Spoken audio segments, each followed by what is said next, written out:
All right, ladies and gents, it is time for the roundup video for Titans League. Basically, I'm going to break down what has happened over the first 2.5, 3 weeks of Titans League. There's 5 weeks, there's 5 rounds, and you play everyone in your group once. There will be 2 players who get relegated, 1 player who stays alive for the next round and it has no reward, and then the top 3 move on out of the groups, as you can see here with the legend. There's been a lot of awesome games, okay? So I'm going to have a period here where I talk about what sets you need to rewatch as well. But for now, I'm going to talk about the situation in each group for Platinum League and the most important results are the most important sets coming up. So Group A. Group A, it's been pretty much all about the Viper. Group A is very interesting in the middle of the pack. Now, it's important to note that it is not the set wins that is important. The most important thing is the amount of map wins, all right? So what you're looking at here would be this number right here to differentiate the players. Viper is at the top. Unlikely, in fact, mathematically impossible, I think, that he could be relegated. But it is all up for grabs between the other 5. So Viper, if you look at the results that are coming up, we'll have Viper Miguel, Doubt Classic Pro, Jordan Say My Name, and then Viper Doubt, Jordan Miguel, and then Classic Pro Say My Name. The sets between Classic Pro and Doubt, the sets between Jordan Say My Name, Classic Pro Say My Name, Jordan Miguel, those are huge. Obviously, Viper's going to have his say, but if you were to, in theory, just expect Viper to 3-0 everyone, it's these other 4, man, or these other 5. When they play each other, it's going to matter a lot. I have my eyes specifically on the Miguel Jordan series because Jordan, I mean, I know Say My Name's hungry, but I am seeing Say My Name as just barely the weakest player in the group right now. So obviously, Jordan's going to have to get results there, but I really think regardless, like this Jordan Miguel series might be a situation in the last week where we talk about this person needs a 2-1, this person needs a 3-0. I think both players might need a little bit of help from other players within the group. So I'm excited for that. In Group B, we have Hera and Velez show so far, and I expected a lot of these groups to have 2 people near the top and not really having a lot of worry, and that's kind of what we have. Hera's only loss was when he won 2-1 against Velez. So, and then for Velez, he lost 2 games to Hera. So they've only lost to each other. Coming up, now this, we have not seen all the results yet because we haven't had Barles and Bro play, but assuming that completes soon, we have Yo and Barles, Velez, Dragonstar, and Hera and Bruh. And then in round 5, we would have Yo, Velez, Hera, Barles, Dragonstar, and Bruh. Tricky one. I mean, Yo started off losing 2-1 to Bruh. So I think it's hard to really give a sum up before we see what happens between Bruh and Barles. I think if Barles were to lose that set, whether it's 3-0 or 2-1, I think Barles is definitely one of the favorites to get relegated there with only 1 win. But I think after that series concludes, I think that he could win that. And we've got the same spot probably where we have like 4 points, 3 points, 3 points, 2 points. It'll be a fight. And I think the set to keep an eye on, because I'm going to put Yo as someone I expect to get results in his set against Barles. But maybe Yo Velez? Velez, maybe, like, let's say Barles gets a win, and then you have like some of the others getting results. Like, there's a very good chance that maybe that Yo Velez series will be important. I think Dragonstar and Bro could definitely be a fight for staying up or relegation in the final round, though, as both those players are near the bottom there.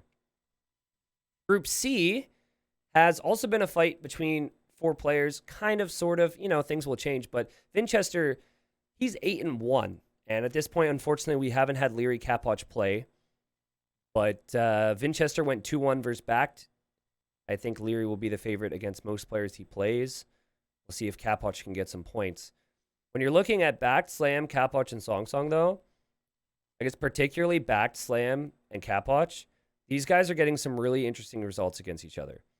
So Capwatch, he went, well, Song Song too. Capwatch 2-1 Backed, but then Backed 2-1 Slam, but then Slam 2-1 Song Song. So is Capwatch or is Song Song going to 2-1 Capwatch next? You see what I mean? Like, anytime anyone's facing up against Winchester and Leary, it seems like they're losing. But, Back's getting a win against Vinch to go a little bit higher up in the standings. And then already having a 2-1 win versus Slam feels pretty good for him. I don't know. I will say it'll be fun to see Winchester Leary at the very end of the group. At that point, they're probably fighting for who gets the bye after the group stage and advances directly to the quarters.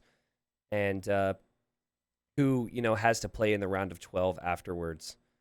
But I guess to sum up Group C, Winchester Leary are definitely through, and it's anyone's game elsewhere, with Song Song being a bit more desperate right now. However, remember, Song Song already played Winchester, and he already played Leary. So it does look a little worse for him right now. All right, and then the final group is also unfinished for the third round. We have had some delays and some sickness and things like that, but we're doing our best. We have MBL with 5 points after 2 rounds. And MBL played some really good players too. Not that they're not all good, but it's not like, I think Bad Boy is kind of seen as the weakest right now. MBL has yet to play Bad Boy, and he still has 5 points. So MBL got a 3-0 result against ACCM, and then a 2-1 result against Nikov. So he's looking good. Nikov has had some crazy opponents as well. Obviously, he played MBL. He then beat Dogal 2-1, and he beat Tato 2-1. So Nikov's looking strong. Tato hasn't played his third round yet.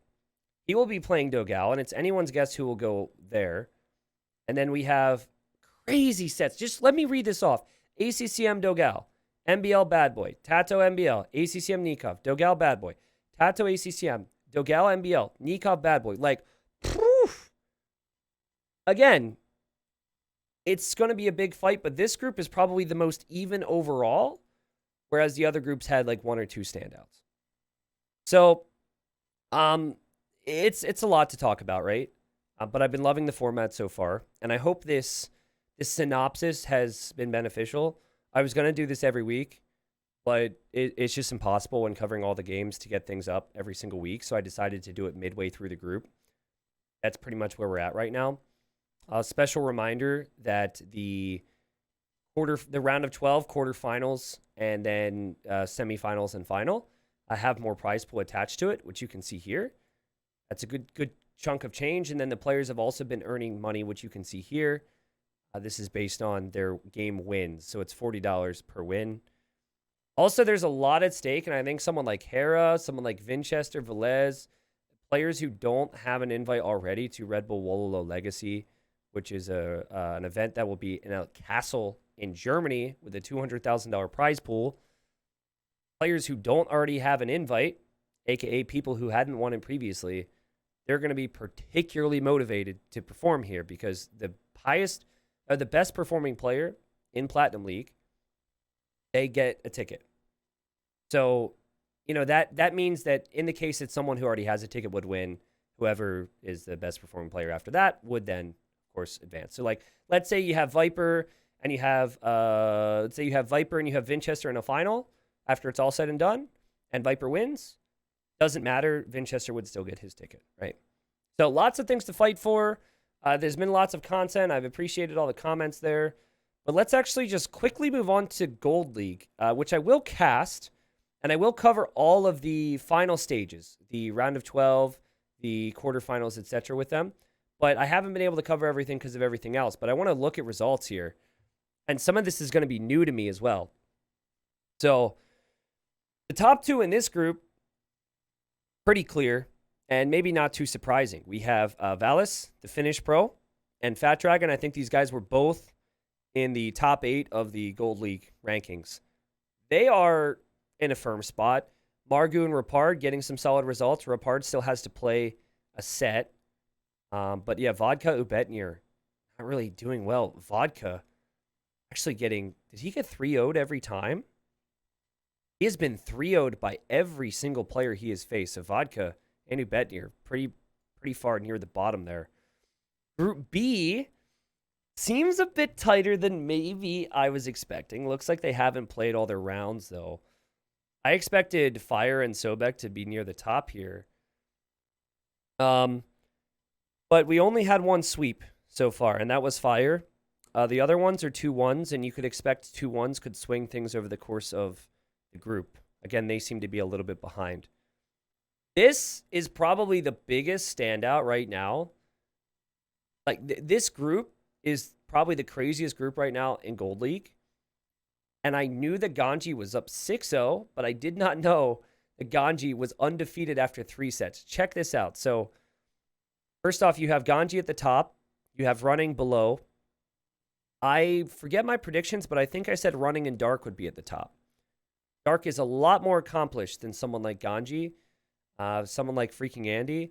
But Freaking Andy, the Austrian, and Ganji, the Swedish guy, both of these guys, big part of the community. I'm playing ranked games with them all the time. They are killing it right now. Andy 3-0ing Stark. Andy getting 3-0'd by Ganji. And then Ganji 3-0ing Clement. And Ganji 3-0 Dark, man. Like, what? That's crazy. Ganji, I think 2100, 2200 peak in rank. Dark has hit 2K4. Top 20 on ladder. Played a bunch of tournaments. Ganji out of nowhere is crazy. And he's definitely put him in a spot where he won't be relegated. Obviously, it looks like he will potentially move out into the quarters later. But this is a crazy group. Kind of sad to see Stark down here, but honestly, I was getting the vibe that Stark would be relegated because I don't think he's quite as fast as he used to be. And I think the maps, the settings, kind of rough for him as he's more of he's in more of a spot where he's not as active as he used to be. Okay, and then the final group, which is the most competitive group in gold, actually, now that I look at it, is Kingston, Sebastian, Sato, Overtaken, Daniel, and Bloodless. And guys, when I saw this group, I said Daniel and Sato at the top. And we have these youngsters. We have Kingston, the Mexican. He's here. He went 2-1 versus Daniel in the first round. He then went 2-1 versus Overtaken, crazy player in the second round. And it looks like Sebastian just beat him 2-1 in the third round. What? Sebastian took a game off Sato in the first round. Sebastian, he beat Daniel? I didn't know this. He beat Daniel in the second round, and then he beat Kingston in the third round. What? Dang, man. These are crazy results. I know you guys might not know all the players, but, you know, Established Pro, who's been in top 16 events. Established Pro, who's been in top 16 events. And then you've got these 3 players who've kind of been on the outside, Overtaken, Sebastian, and Kingston. But Overtaken even, like, has had higher heights in results than probably either of these two. And then here are these two at the top. That's crazy. Also, no offense to my buddy Bloodless, but he is a player who likes to close maps. And I know I've seen some of the games and heard about them. They have not looked good. So he's just been swept every series. It's a positive right now for Sebastian that one of his 2 rounds remaining, one of them is against Bloodless. So, yeah, I mean, Gold League's insane. It's a shame that they're almost not happening at different times because I would love to be covering it as well. But again, I will cover the entirety of the round of 12 quarterfinals, and we'll be looking for the players who are fighting essentially to confirm their promotion, get more prize pool, and whatnot. So I hope that sum up really helped you guys. I will cover sets that I hear are entertaining and try and catch up to them. I've been working my ass off to do that. And yeah, that's basically it. I want to hear people's comments. On the stream chat, I'm actually recording this live at the time. What you think about everything you've just heard. Would love to hear YouTube comments, obviously, on what has surprised you so far, what you've liked, and which players have caught your eye, whether that's in Platinum or Gold. And predictions, too. I mean, there's still quite a few games to be played. But if you think back to Platinum, man, oh man, oh man. Group A, anything could swing, anything can happen. Like even if you look at the worst performing players, there's still chances right now, and that's a crazy thing to me. You say my name as the example. He's got 2 wins. He's got a set against Jordan and a set against Classic Pro. You never know what can happen there. It's the same for Barles, the same for Song, and the same for Bad Boy. Whew.